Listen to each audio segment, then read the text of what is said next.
Alright guys, welcome back to another video. This is Peter, or Mask of Momentum here, and today we're going to go over my quarterfinals game versus Raj at the Realm Rumble here. So last video we went over my stream game versus Aaron Chance, and this time we're going to go over my top 8 game. So last time versus Aaron Chance we played a matchup that was about like 50-50 usually. One of those ones that was like pretty explosive either way. The turn cycle can go pretty much either way. This one is a lot rougher of a matchup. It is like 35% Kano's favorite. Like, yeah, Kano is like pretty much a pretty big dog versus Dash, I would say. It's mostly a it's probably your worst matchup in the game as Kano. I'll say that. Resleeved my deck going through. A little jittery in the morning and was really wake up. So as you see, I started doing push-ups on the side because I have to wake up because we had a pretty fast turnaround because we went to day 2. I went out with Majin at the to a bar, and we stayed up pretty late, and then came back home, got some food, came back to the hotel, got some food. You know, Raj joining in, we did some push-ups. You know, the boys coming through. Actually, don't think I ever met. I didn't think I met him before this weekend. And he's just like a incredible guy, bro. We were just starting, just like really vibe through it as well. And it's pretty interesting about this game is he started induction chamber. Usually, a lot of the time when I play this matchup specifically, they are playing Pounder into me, which is usually the correct choice. But he was playing induction, and the reasoning for induction, he said, was that it takes, if you start Pounder, it takes a blue out of your deck specifically, and that induction usually is you're allowed to like chip and damage and play a little bit safer throughout most of the game here. I'm gonna go second because you usually have to go second in this matchup because you would just take too much damage from the dash on that first turn, especially because in matchups that your opponent has AB3, you want to go second because you're not really going to chip them on the first turn, and if they have low AB, you want to go first because you get additional turns before they can kill you. Played against, he unfortunately starts with a Pounder here, so it looks a little it's not too good for me because when he has induction, immediately gets another item, it's basically like he gets like free value out of it. So now I get a Kano at the top because I do have a whole bunch of blues in my hand. So unfortunately hit double blue off the top, so I'm going to gaze here, looking at it.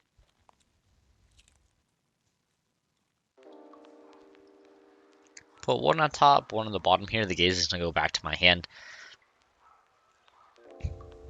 Pitch a different blue to play this, and then I'm just going to come in for... This is like the interesting spot because you don't have another blue in hand. I can either pump this and put it to 5, or if I hit a 0 cost, I can keep going here and do some pretty interesting things, right? So he decides to just AB as much as he can, so he takes 2, goes to 38 here. Look at Blazing and Wildfire, which is like quite good. I need to see all those pieces just to be able to, to combo here. But he's taking 2 this turn, which is pretty interesting. And because I've shot, 6 Arcane, he's pitched a couple of them, and then he's not going to have an Arsenal either. So it was looking pretty good here. I think I just need to get the damage through. So I put Blazing Aether. I top both of them, and I'm just going to play the Blazing Aether for an extra 2, just to do, some additional damage to him here. Because I do have to chip him down. So getting a 4 damage on his, like the start of his turn, I know I have Wildfire on top. And then I can use my 3-card hand to also do additional damage to him. Maybe even strip a card so he only has a 3-card hand. Make it even better for me as well. So as you can see, I have like a Sonic Boom, and I have another Spindle and a Yellow Tome here. Pretty bad, I would say. So I'm gonna pitch this Tome here. Pitch this Tome, and then I'm going to pitch this Sonic Boom just to come in with a little bit more damage here. So this is going to come in for 5 here. The Spindle, and then I think the Spindle is better than the other options here, because the spin will allow me to opt certain cards to the top to try to find things. So he AB2s here, and he's going to take 3. I'm going to look at Lesson of Lava and then 2 other reds here. So I decided to actually put the other 2 reds to the bottom because I want to get resources because I have the wildfire. So I'm going to leave, you know, the lesson on top and then hope I draw enough resources because I do have the entire combo, right? So if I draw enough resources, I can just use the combo in like right now and then be able to do some stuff. So he pitches, comes in. So this is gonna come in for a 7, and he pitches a yellow as well. And then I'm looking at my hand, and unfortunately, I draw 1 blue, double red here as well with the lesson, and I'm like, oh man, I could have killed you this turn, basically. Is like the one I'm thinking. I could killed him, or I could have like set him down to like, well, pretty much only single digit life totals, and then this game becomes like infinitely easier. But unfortunately, I'm just going to block here, take 1. He's going to use his chess piece. Banish 2 cards.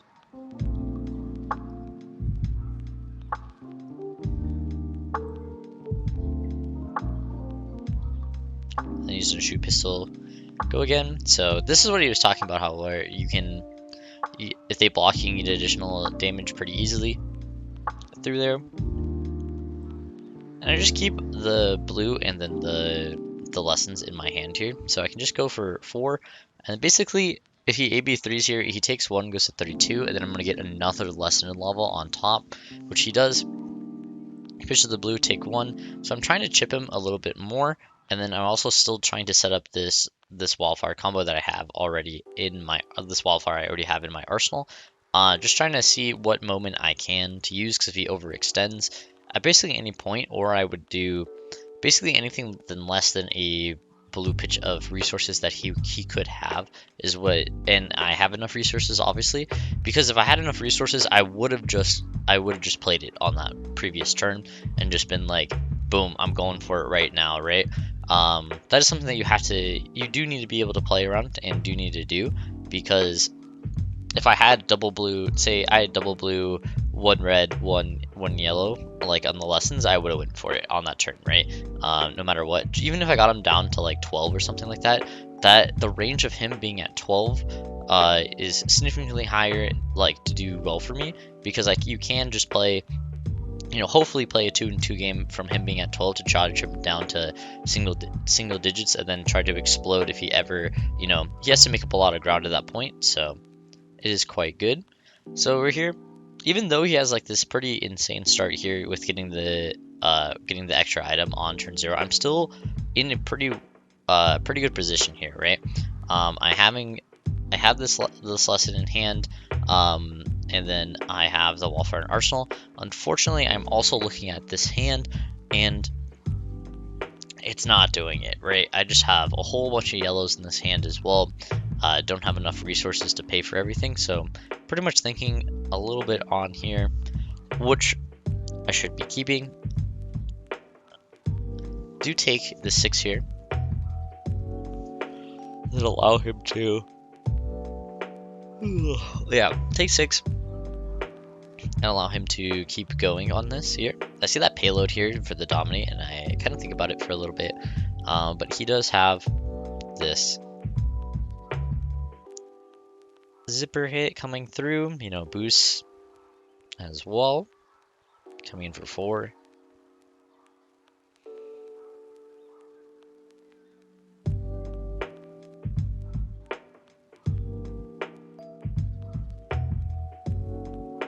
Take a decently safe line in block 3 and take 1. Oh, I have a YouTube ad. Alright, I got a YouTube ad, that's funny. So now we're going through, we're back to the game, guys. But yeah, take 1, got an 18 here. He has 3 floating, so he can do like the pistol thing here. And he also has the 2 cost attack in his arsenal, right? Although he does play this game pretty conservatively here. He only has 1 more on his pounder as well for damage output. He's gonna keep 2 floating and just come attack with pistol here. So look at it. I'm gonna block with my tome and have 2 cards in my hand. And then I have you know, this lesson and the sonic boom, and I am just going to come in with the lesson here. He instantly pitches the blue. He takes 1 more, and then I'm going to grab the last lesson in my deck. So I have the 3rd lesson here as well, to try to still get that shuffle my deck, hopefully putting the blues on top so I can do something with this wall for my arsenal, because it is kind of just taking, I'm like basically not having anything to do with my arsenal this entire game because of it, and I need to be doing something with that arsenal or find an opportunity to be able to do a significant amount of damage. But Raj is playing it very, very conservative, so that he can, you know, get through, right? I haven't had a double spell on my turn. I've only just had a single spell, so it's not going to take multiple cards out of his hand at all. So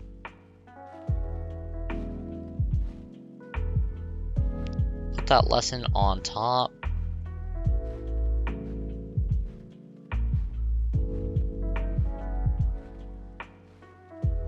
And here we go. So drawing up, he's going to use his 2 cost from his arsenal here.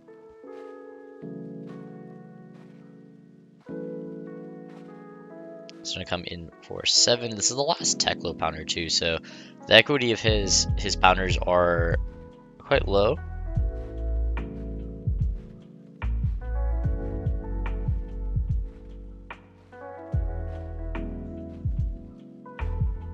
And I look at my hand, and it is, you know, again, pretty awkward here. I got double yellow, a red, and a blue. Not enough resources to really do a consistent combo, right? Like, I don't have enough resources to where I would be like super confident in doing it. Use this chest to get more resources. He's gonna come in with this Tickle Core here, coming in for 3 as well.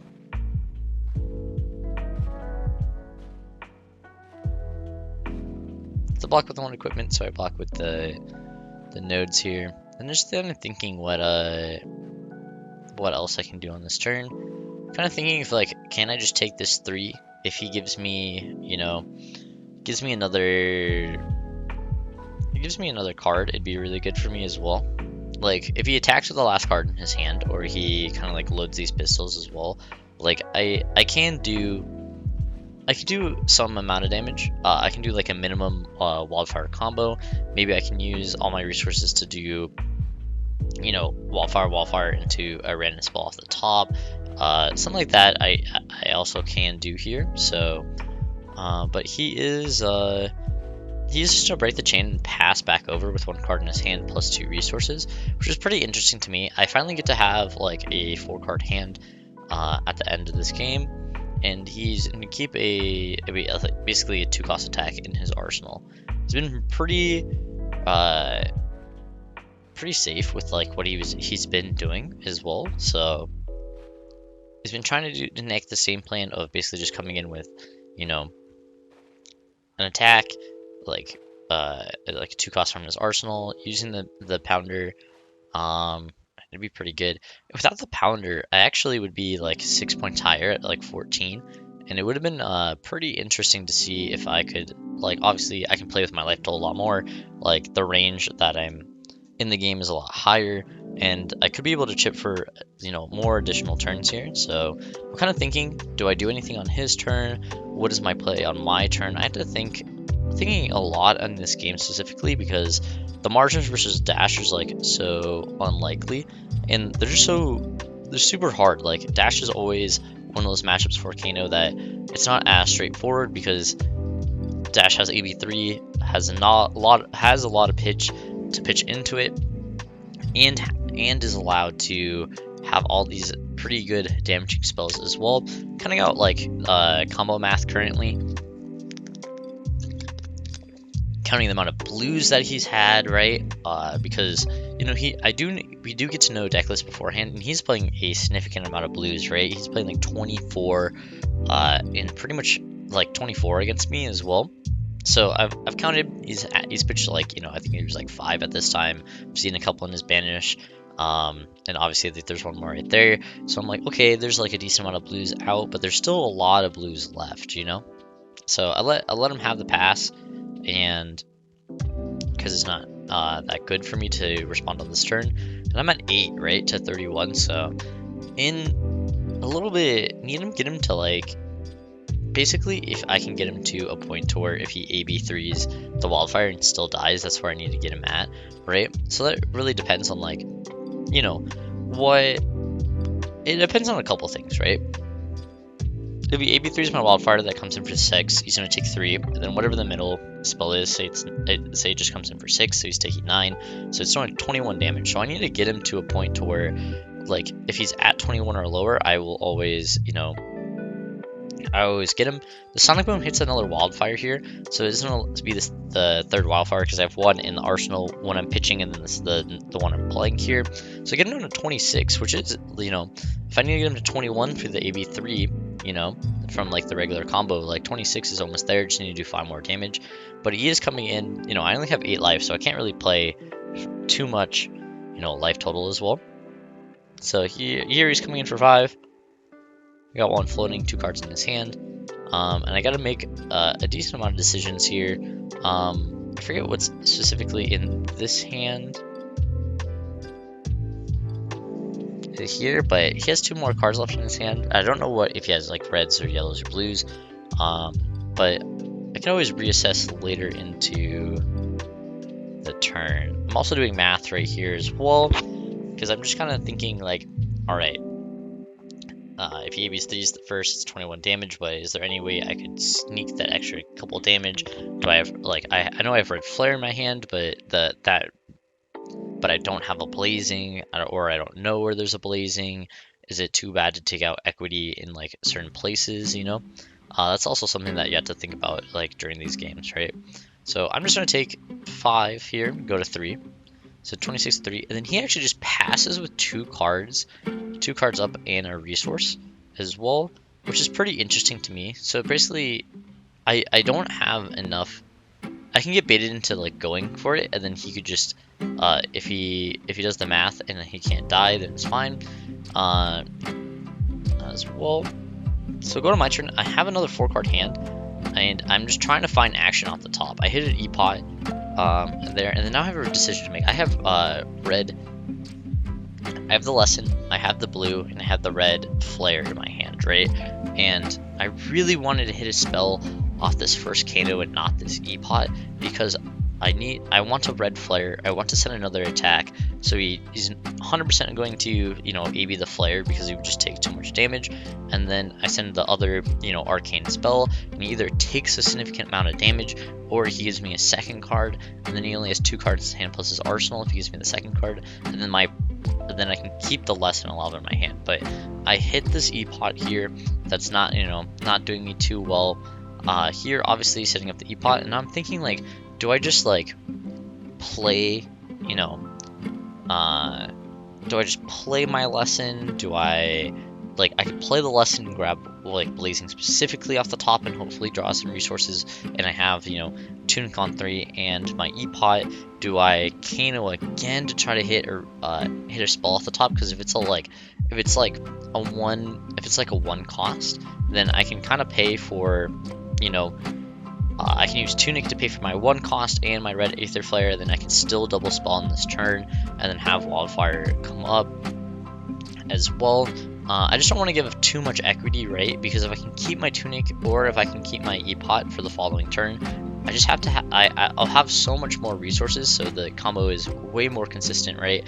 Because the combo does take such an amount of resources because of multiple Kano activations and that. So I decided to go with the Kano here, and I'm pondering a lot. This is a blue Voltic Bolt that we'll see in a little bit, and it's just a 2 cost where I'm like not really happy about seeing it, right? Like, I don't want to see this huge 2 cost. It's not even like if it was a spindle, or like I don't have any more spindles left because I used them, but like a boom, or like these other cards that were these like expensive 2 costs as well. All right, I have another ad, but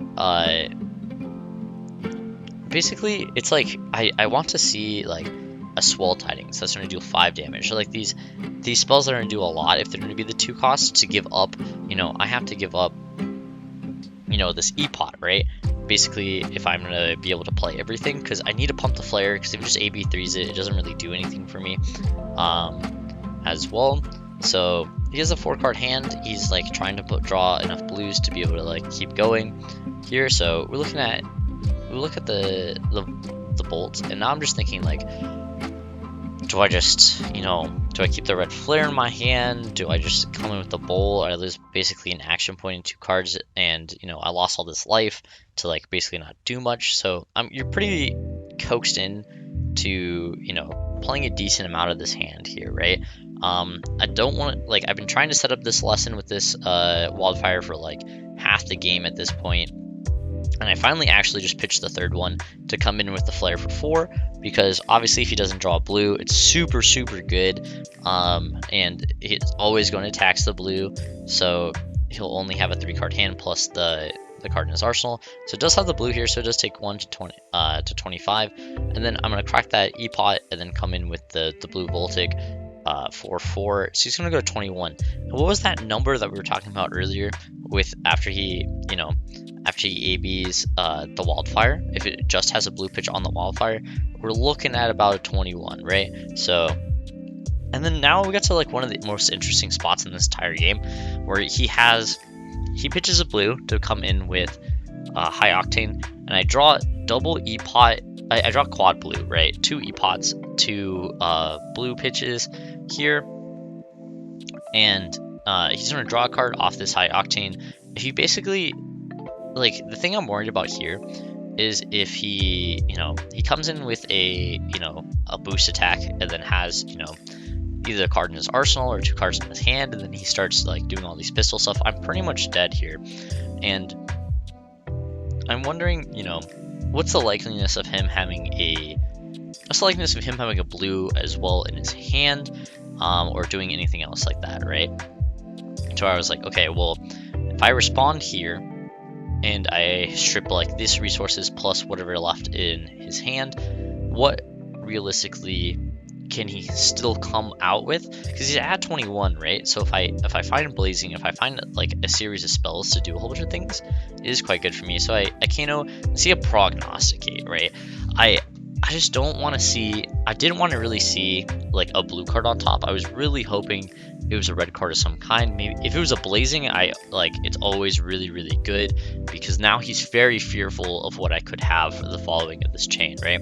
So I see a prognosticate, but something that you can do is I have the wildfire, and the prognosticate, if it does more damage than it's originally pumped, I can do something really good. I can do is this specifically is come in for, you know, 6 here, and then he's going to AB as much as he can. He pitches a yellow, so he should have 1 floating, and then this is going to deal 3, so he goes to 18. This was like the damage that we were talking about, but this prognosticate is doing less than that initial 3 plus the 3, right? And he's going to be able to AB this as well. So this is just coming in for 4 here, but it is going to give me an op. So you take 3 here, he's going to go down to 15, and then we're going to see this opt 1. There's a lot of outs here for this opt, and it is just going to be another, I think it was a Deja Vu potion that I put on the bottom, and not really too happy about seeing that in that specific spot. And then I have 1 card in my hand, right? And I'm just kind of thinking here, what is my out, right? I'm thinking about, what if I Ragamuffin's Hat? It's like a pseudo scry, basically, to see, because I'll see the card, like the top card. What are my actual outs here, right? And I was thinking about it, and I'm like, okay, well, blazing doesn't kill from here, right? Because if I hit blazing, it's only going to do 9, 10 with nodes, right? He's at 15, and then I die to, you know, such a significant amount of cards that he could draw from this position as well. So blazing doesn't then get it. If I hit a red tome, maybe I can find, you know, another like 1 to 2 more spells. Like if I hit, like, I think the best option here is if I Kano, hit a tome, and do there, but it's just not going to be worth it. There's just too many risks to that. So I'm just going to actually let him draw off the high octane and just see where it goes, right? And if he doesn't draw something like a blue pitch, then I don't have to block with the last card in my hand either. And I know the last card in my hand is a blue, so I'm giving up a lot of resources to play. You know, I played the Wildfire, I pop my Storm Shutters, and my Nodes is gone as well to do this. And there's not really much. I only did 6 damage here, which is like, you know, not a significant amount. And I can't even like try to, you know, blazing here, because like obviously if he didn't have, you know, an extra card, and it's just blazing, then you know, getting him down to, you know, 4 and then trying to respond on the following turn, you know, is obviously something that like is super good, and something I would try to take if I don't die. But I'm thinking here, because I'm like, I'm still in the same situation that I was before he had a card. Didn't really expect him to, you know, just draw the card and pass. Just looking at what I could hit again, because there's so many like variables at this time specifically, and it's just like, this is the part of the game where it's like, it's just super awkward, because I'm losing a lot of my resources. This might not have been like the best opportunity to do the Wildfire here, but say the last card in his hand was a red and he took additional more damage, and then the card on top was like was a blazing or something like that, and then, you know, it could have been pretty well. But unfortunately had to give up a lot of my equity here and potential, and I also had to give up double E-Pot, so I can't even just play E-Pot, so I'm like kind of bluffing here. And so I just done a Kano to see if I can hit anything on top, if it would have basically to check if like I made the right decision, right? And it's a blue Aether Flare that was on top, so the blue Aether Flare wouldn't have killed him at all. It wouldn't have been so it was good that I didn't go for it, because it wouldn't have prevailed here. I'm just kind of wondering if I need to banish this blue card, or if I just keep the blue card, because I'm at 3, he's at 15, he has a 4-card hand plus his arsenal here, so it's even worse for me this turn. My equity was like responding to that high octane, and then that being like what I could do here.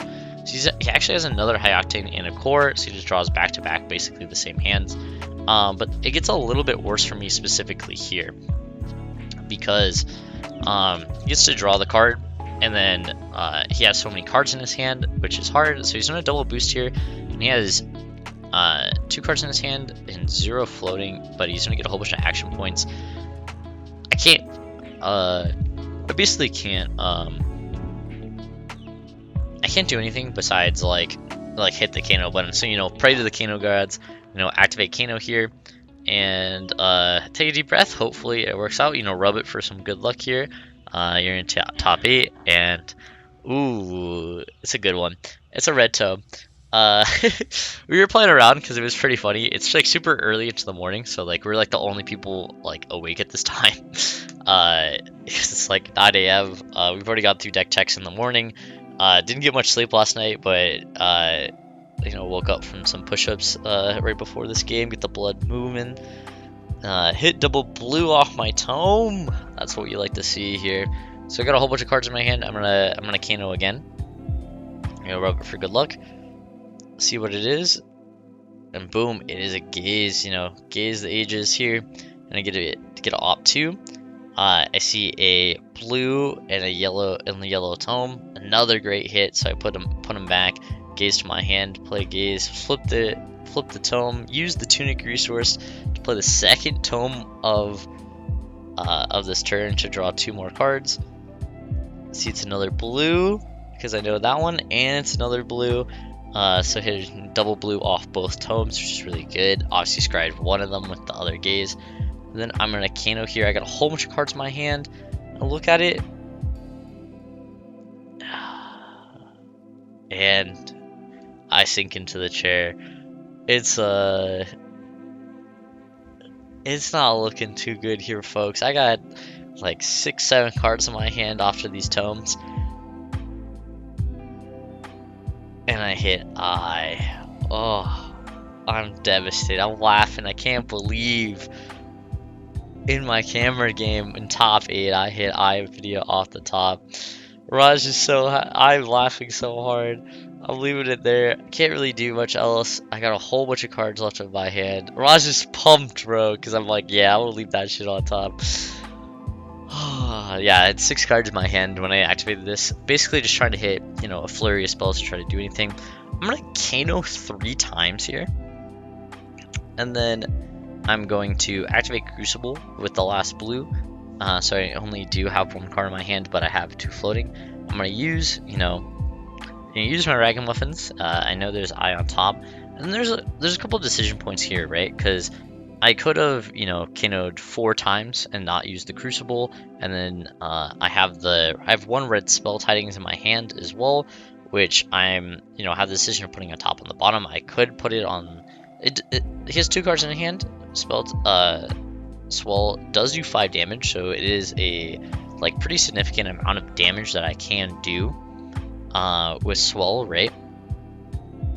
Because it is 6 damage. 6 damage is a lot, a decent amount of damage as well. So trying to think about what I can do. Basically, when I Kano 3 times here, I'm committed, right? Because I could have put, 2 cards, in could have put 2 cards in front of this at this point of knowing.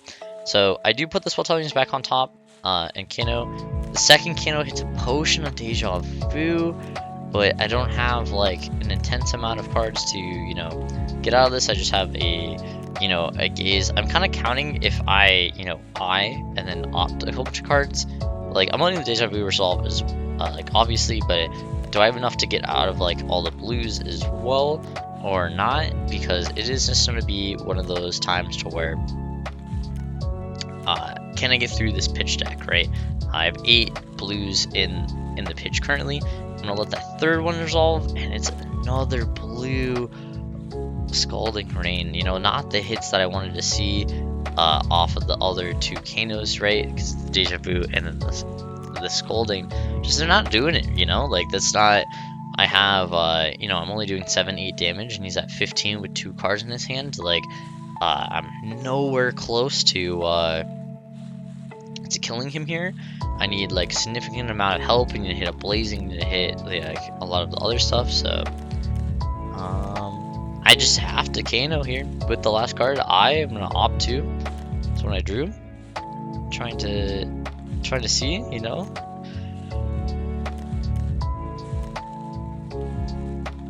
we get a little bit rewarded here because I get to see another red tome off the top to keep going, and I do see another blue as well off the top, off the thing, so I get to draw 2, and then I get to see another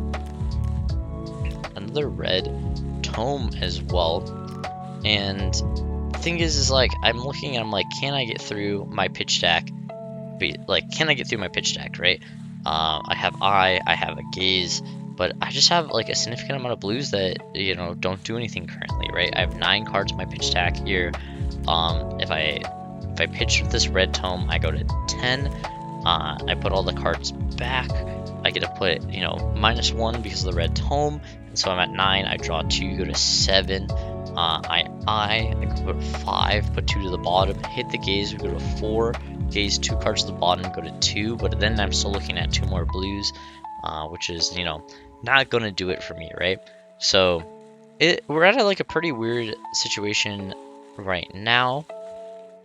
Trying to see, I don't have enough damage to really do anything, and I don't have there's a lot of trying to see what I hit here. I need a lot of help still. I've hit 3 tomes so far in this turn. I hit Eye at the top, so that's pretty bad as well.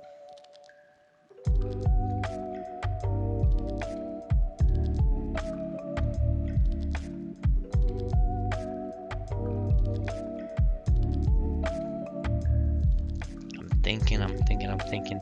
This is the tough decision, right? Because I have a blue and another red tome in my hand, and the Deja Vu is not really helping me here because it's not, it doesn't really do anything.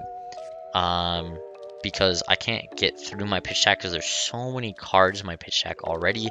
There's not any yellows or red damage spells either, so I'm kind of thinking, well, what could I hit? What do I have left? What's my pitch deck here? So I'm kind of thinking about it, just doing the numbers. I'm super stressed here because realistically what happened, right, is I've used 2 Sonic Booms so far in this game, so Sonic Boom would have to be in this equation somehow. I know I still have that 1 Wildfire left, but it's like, you know, it's probably towards the bottom at this point. So it's like, what cards do I have in that middle area that can bail me out of it? Is it just blues? Like, I've hit, you know, a significant amount of blues this turn specifically, but where am I at? So I decided I'm gonna Kano. Just hope to see what I can have on top. Yeah, rub it for good luck, and okay. Hit the gaze. So be able to gaze a little bit more. Try to figure it out. Hopefully hit something, you know.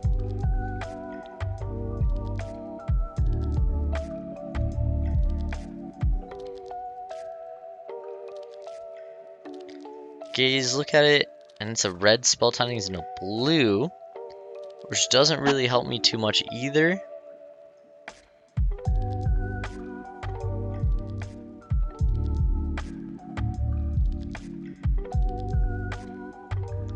Think about these because these doesn't do enough, right? So there's 6, 5, and then 2 here as well.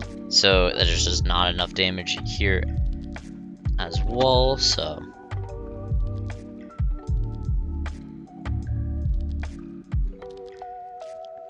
put those to the bottom. I pick up my deck and just realize there's not a lot of cards left, so I actually count here as well to see where I'm at, to see if I have like somewhat of an idea. You see, like, it kind of hits me. I'm like, okay, well, where am I at in this pitch deck, right? Like, what can I do?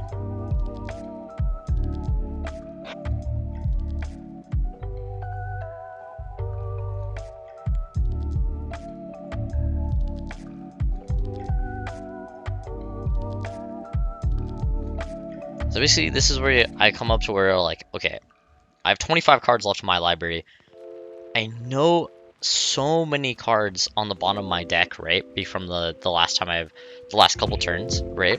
So I basically know so many cards, right? Is that I need to figure out, like, does it matter? Like, what could I be hitting here? You know, I'm looking at another gaze. You know, there's like a lot I could be doing here, right? Can I get through?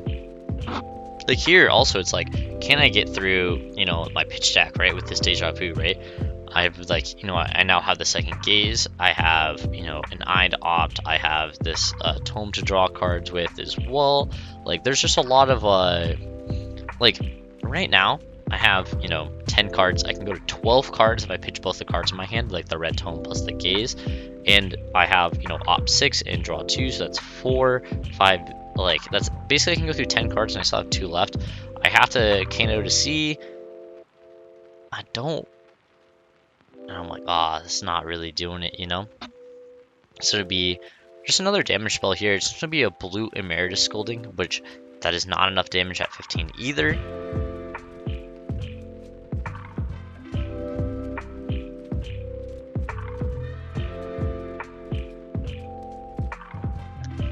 And then I'm like, oh, I'll Kano, and then I'm gonna hit Deja Vu here.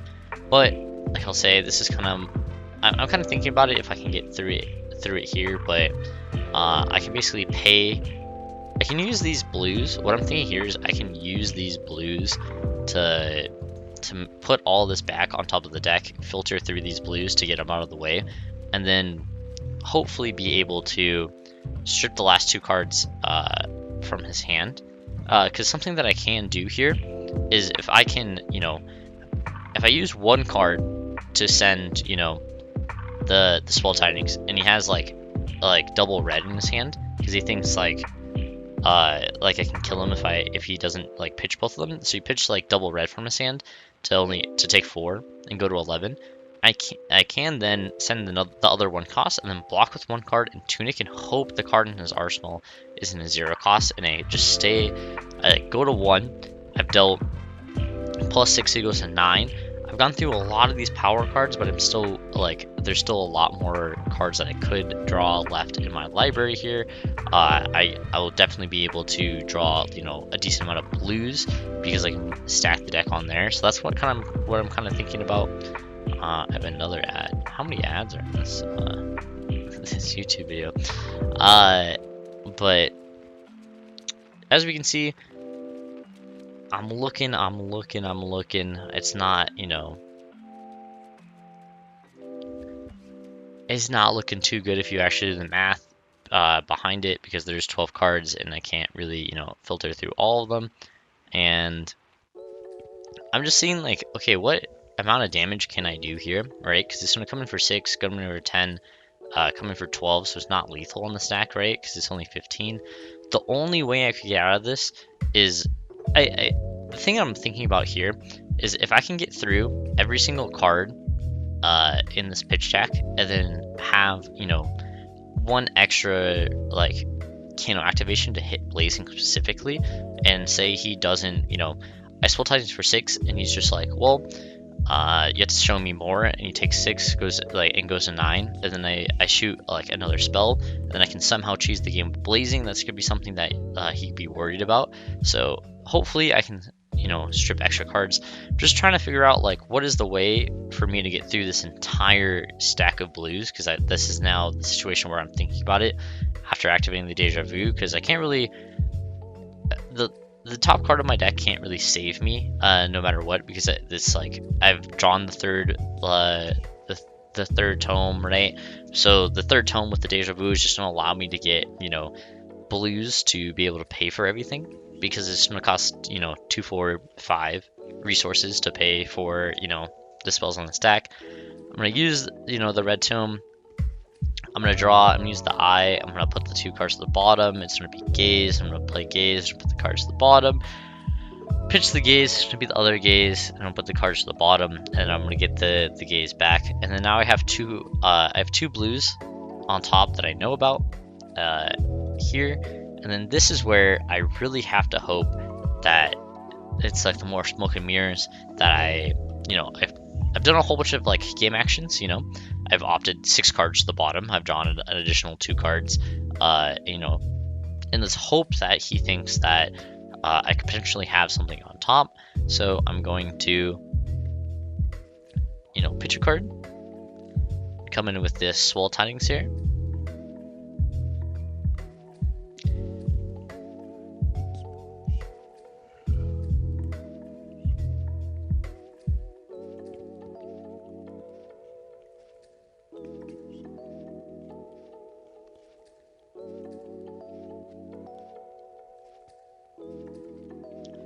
So I'm going to come in for 6. I'm going to hope that he has, you know, double red. But he does have the blue. So he's going to take 3, go to 12. This is one of the worst case scenarios here, because I was hoping that he, basically if he like double pitches and then doesn't have resources, I might be able to survive by blocking with my Tunic and the card in hand. Coming in for 2.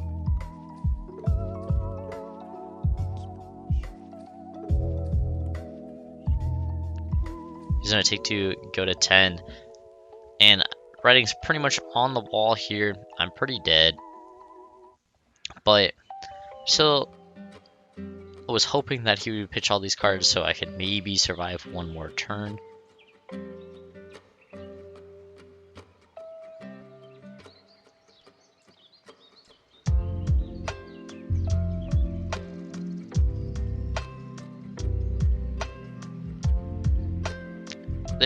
The judge is asking about resources here, because, you know, they're watching the game. I'm gonna block for 4, take 1, go to 2, but I'm 100% dead because he can just pitch the pistol.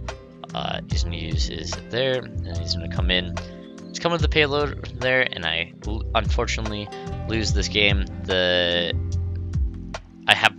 one card left that I don't know about, and then this is where like there's basically what I'm trying to explain is that there was a couple cards I didn't know.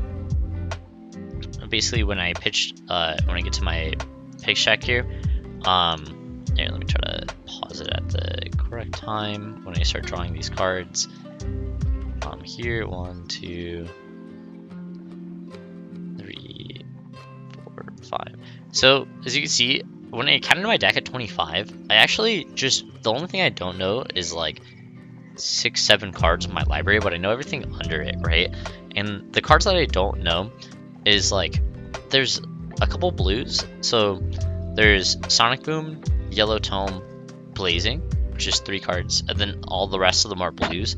So there is a way, or specifically if I hit, instead of this, you know, Emeritus Scolding blue, if I hit Yellow Tome specifically and then draw 2 of the blues, and then hit Sonic Boom, I can pay for, you know, I can pay for the Swell Tidings, I can pay for the 2 damage, and then the Sonic Boom, and then the Sonic Boom, you know, would have to hopefully hit the Blazing specifically, and then that's the only way I could technically come out of this turn on top to do enough damage. But, you know, that is a, you know, a fever dream, if even, you know, to where to get all that resources to do everything as well, which would be, you know, decently hard to you know, to pay for everything, right?